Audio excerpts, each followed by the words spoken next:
महिमा तुम्हारी वेद बखानी, महिमा तुम्हारी वेद बखानी, तुलसी की वाणी शुरू हो रही है, राम कहानी शुरू हो रही है, राम कहानी।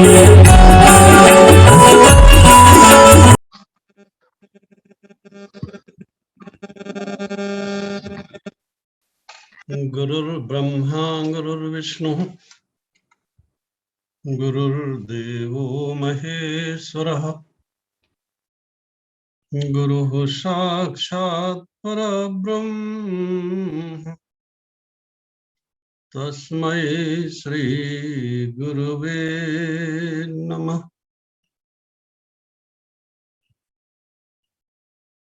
चिदानन्दाकारम्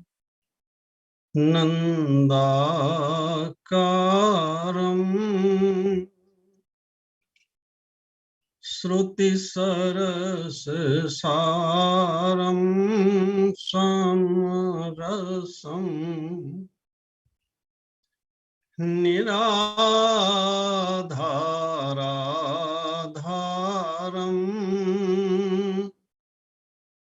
भवजलधिपारं परगुणम् रमाग्रीवाहारम्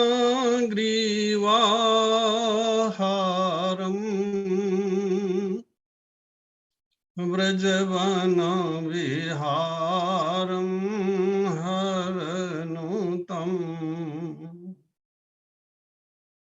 सदा तं गोविन्दम्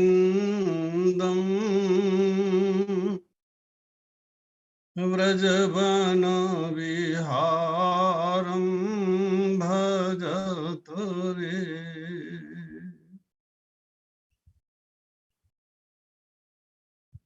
वसुदेवसुतं देवं कंसचाणूरमर्दनं देवकी परमानन्दं कृष्णं वन्दे जगद्गुरुम्। प्रेम से बोलिए भक्त वत्सल भगवान की जय। वृंदावन बिहारी लाल की जय। श्री राम कथा सत्संग महोत्सव के विद्वान संचालक परम आदरणीय श्री JS पटेल जी, परम आचार्य चरण श्री पंडित विष्णुधर दीवान जी, डॉक्टर लोकेश कुमार साहू जी, श्री नरसिंह साहू जी, श्री शैलेंद्र धनकर जी, श्री जगन्नाथ साहू जी, आप सबका और सुधी श्रोता जनों का मैं हृदय से वंदन और अभिनंदन करता हूं। आइए, जो विषय चल रहा है हम उसी विषय की ओर चलते हैं।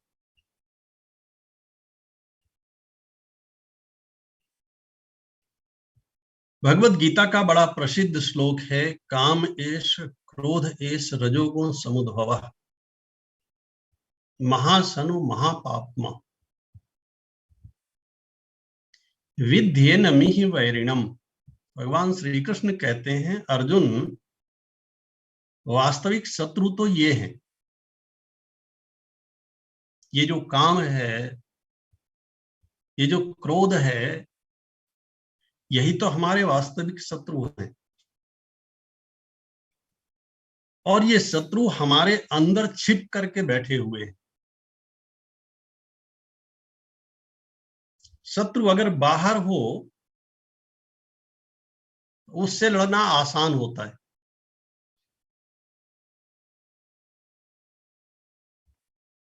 लेकिन अगर घर के अंदर छिप करके बैठ जाए, तो वो कब कितना अनर्थ करेगा, इसे इसे कोई नहीं जानता।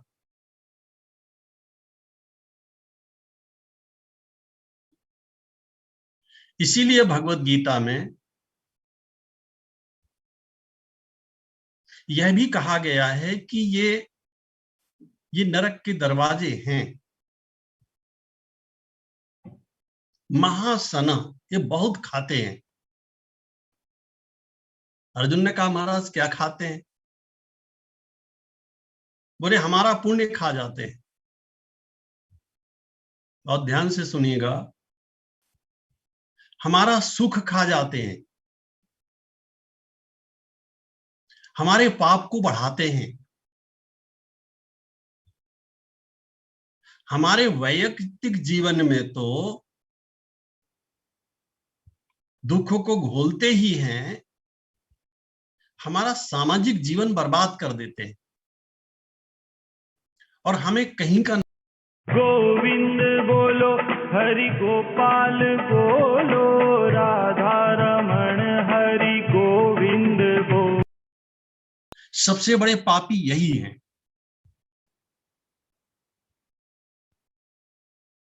देखो, ये जो शत्रु और मित्र हैं, ये बाहर नहीं रहते। यदि बाहर होते तो परमानेंट होते।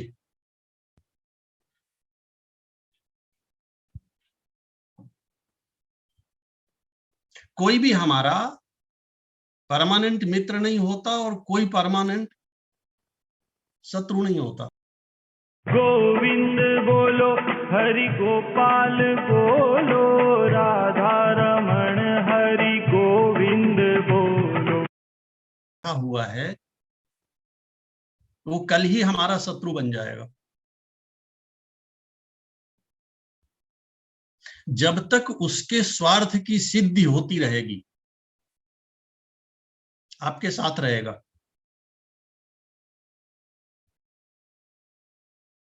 किसी के साथ कितना भी उपकार कीजिए, कितने भी अच्छे काम कीजिए, और एक बार वो आपके सामने कुछ मांगने के लिए आ जाए, और आप उसके लिए कोई कारण बता करके मना कर दीजिए, फिर उसका चेहरा देख लीजिए। और अगर कुछ बात हो गई, तो वो सीधे सीधे आपसे कहेगा कि तुमने हमारे साथ किया ही क्या है। एक भाई दूसरे भाई से ऐसा कहता है, तुमने क्या किया है हमारे साथ में? आपको याद आता है मैंने क्या क्या किया है? उसे एक भी याद नहीं है। उसने क्या किया है ये उसे याद है।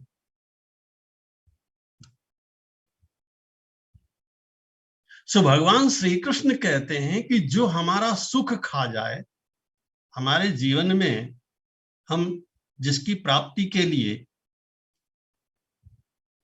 निरंतर परिश्रम करते रहते हैं, ऐसे सुख को खा जाए, और जो हमारी शांति को खा जाए, और हमारे वर्तमान को बिगाड़ दे। ये काम, ये क्रोध किसे बिगाड़ते हैं? हमारे वर्तमान को बिगाड़ देते हैं। इसीलिए भागवत गीता में इन्हें नरक का दरवाजा कहा गया। तीन का नाम लिया, काम, क्रोध और लोभ।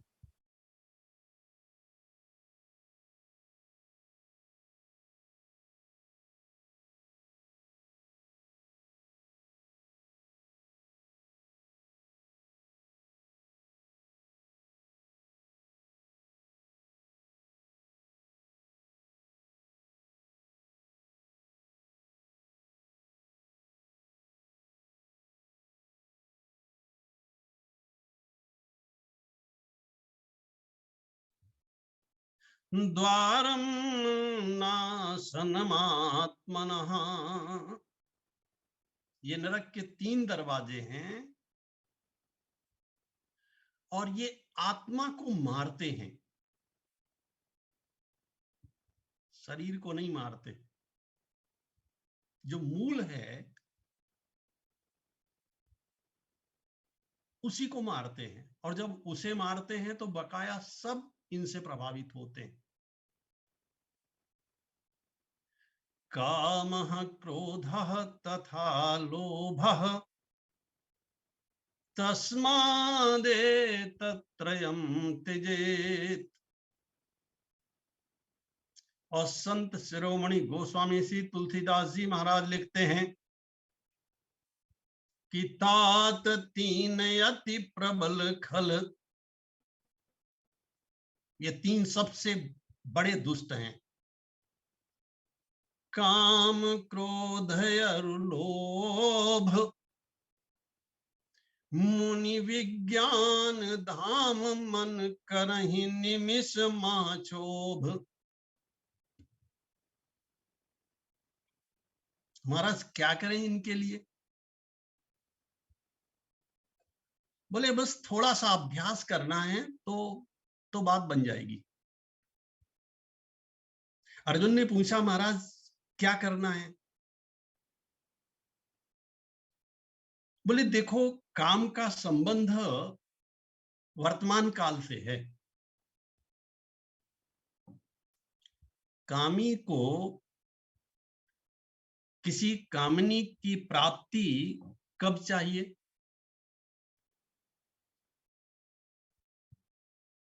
एक एक क्षण उसे एक एक युग के समान बीतता है।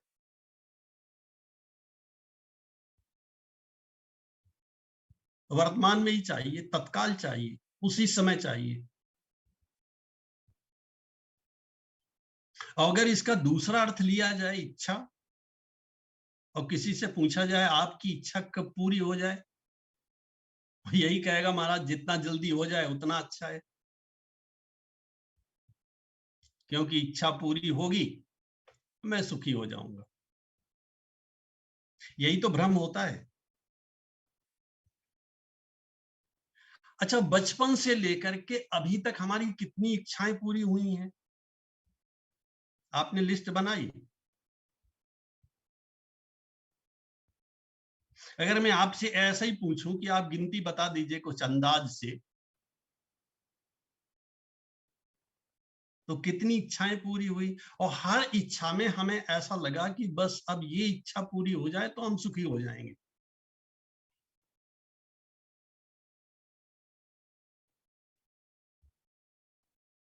परीक्षा में पास हो जाए, इसके बाद फिर तो आनंद ही आनंद है। पास होते गए तो क्या आनंद आया, सुख आया। अच्छा, ब्याह हो जाए तो फिर आनंद ही आनंद है, फिर मौज है। ब्याह भी हो गया तो क्या सुखी हुए? महाराज ये और हो जाए, थोड़ा सा ये मकान बन जाए तो फिर कोई झंझट नहीं है। कोई जीविका का साधन भी जुड़ जाए तो फिर और कुछ नहीं चाहिए मुझे। जैसे जैसे हमारी इच्छाएं पूरी होती गई वैसे वैसे हमारी नई नई इच्छाएं बढ़ती गई।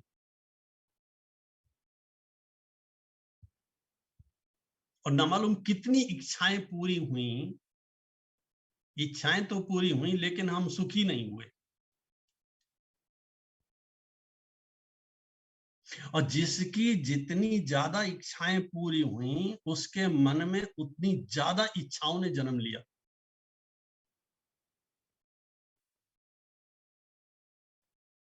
भगवान श्री कृष्ण अर्जुन से कहते हैं ये तो एक यज्ञ है।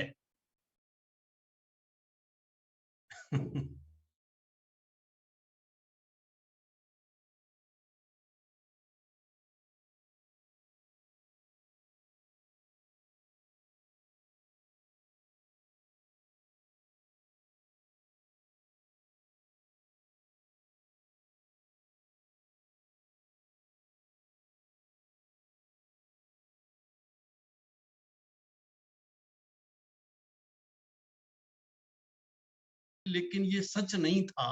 वास्तविकता तो ये थी कि जब हमारी आंख खुली तो हमें पता चला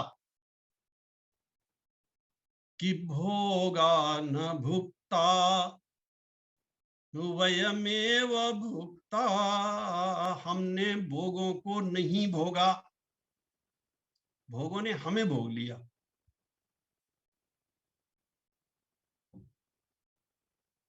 क्योंकि भोगों का परिणाम है सर्वेंद्रियाणाम जरियंति तेजः, वे सभी इंद्रियों के बल को, सभी इंद्रियों की शक्ति को, सभी इंद्रियों के तेज को खा जाते हैं।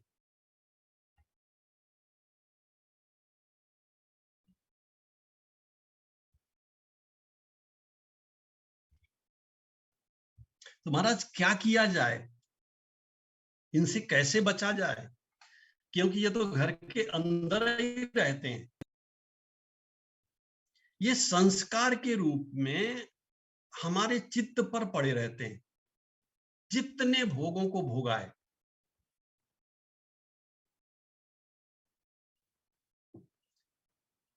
अच्छा, अगर मैं आपसे ये पूछूं कि आपको कौन सी चीज अच्छी लगती है, हम एक ही इंद्रिय की बात करते हैं, अच्छा रहेगा, विस्तार नहीं होगा। तो आपको कौन सी चीज अच्छी लगती है? तो सब लोग अलग अलग नाम बताएंगे। कौन सी मिठाई अच्छी लगती है, कौन सी मिठाई खाएंगे? सबके पास अलग अलग नाम होंगे, और प्रत्येक व्यक्ति के पास वह नाम होगा जिस वस्तु को उसने अनेक बार खाया है।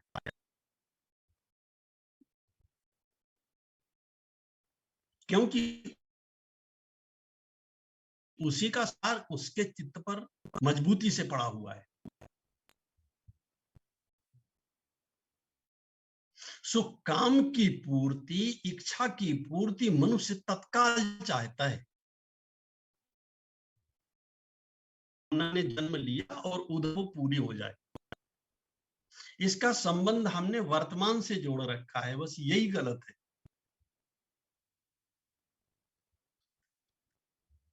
इसे अगर हम भूतकाल के साथ जोड़ दें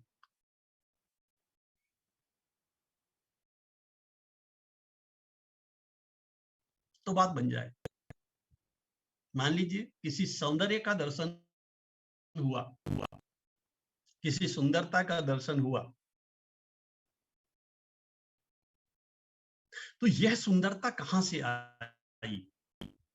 स्वामी विवेकानंद लिखते हैं कि जड़ परमाणु कभी किसी को आकर्षित नहीं कर सकते।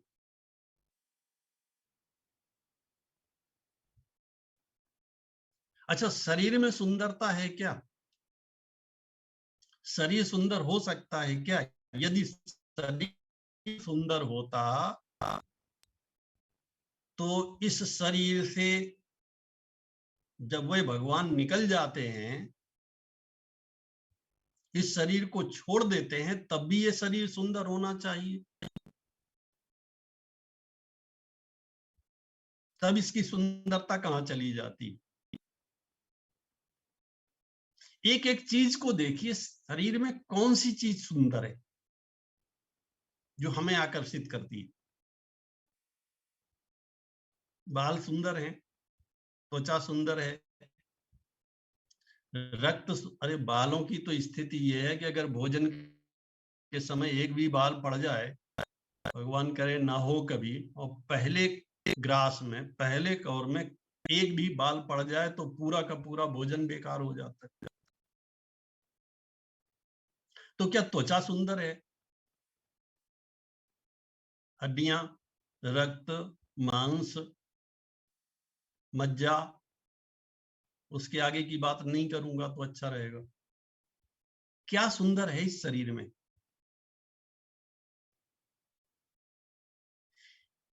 हमारे संत कहते हैं कि यह शरीर, अगर इस शरीर से चिंतन न किया गया और इस शरीर से ज्ञान प्राप्त न किया गया, इस शरीर से भगवान का भजन न किया गया, तो यह शरीर केवल मूत्र और पुरुष बनाने की मशीन है,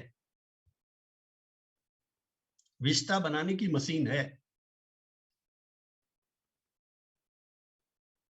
कितना भी अच्छा भोजन करिए, क्या बनता है?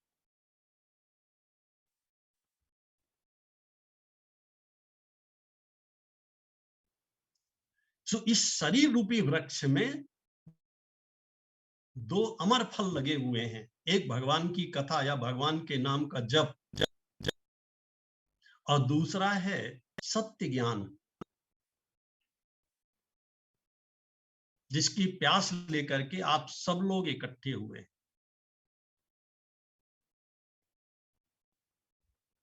भगवान श्री कृष्ण कहते हैं जहां कहीं भी सुंदरता दिखाई दे, जहां कहीं भी विलक्षणता दिखाई दे, जहां कहीं भी आकर्षण दिखाई दे, वो मेरा अंश है। यत यत विभूति मत सत्वम श्रीमदूर्जित मेवा तत्तदेवावगच्छत्। तुम अंश है, और जब मेरा अंश है तो मैंने वहां पर आपको अपनी स्मृति कराने के लिए उसे डाल रखा है। उस सुंदरता को देख करके, उस विलक्षणता को देख करके, उस वैशिष्ट को देख करके हमें भगवान की याद आनी चाहिए। श्रीमद् भागवत में गोपियां देखती हैं, बड़े सुंदर सुंदर पुष्प खिले हुए हैं, पुष्पों तो हम भी देखते हैं, क्या पुष्पों को देख के भगवान की याद आती है? एक गोपी दूसरी गोपी से पूछती है, देखा पुष्प को, वह वर्तमान का आनंद नहीं ले रही है पुष्प से, और भूतकाल में चली गई। अपनी सखी से कहती है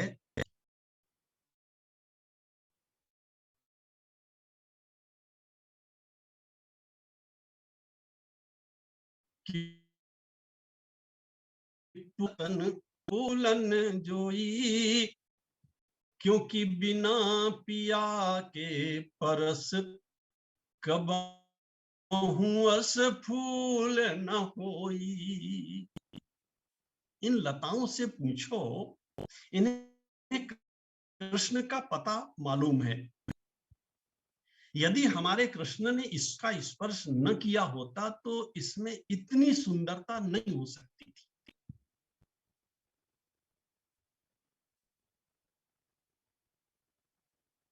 गोस्वामी श्री तुलसीदास जी महाराज लिखते हैं,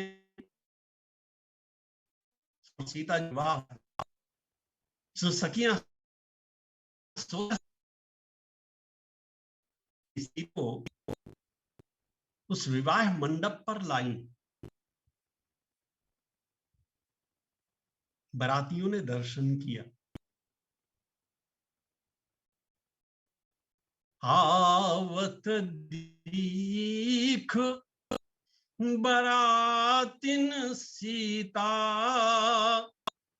कैसी हैं? बोले रूप राशि व्रत नेम पुनीता। तो क्या किया?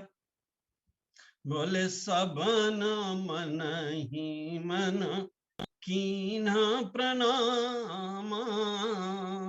सबने मन ही मन श्री किशोरी जी को प्रणाम किया, और देखा क्या था?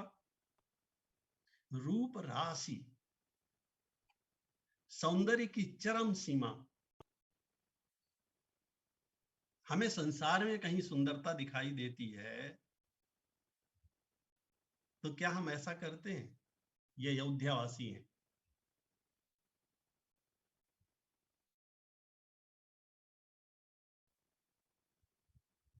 अगर सुंदरता का दर्शन करके हमारे मन में ऐसा भाव बने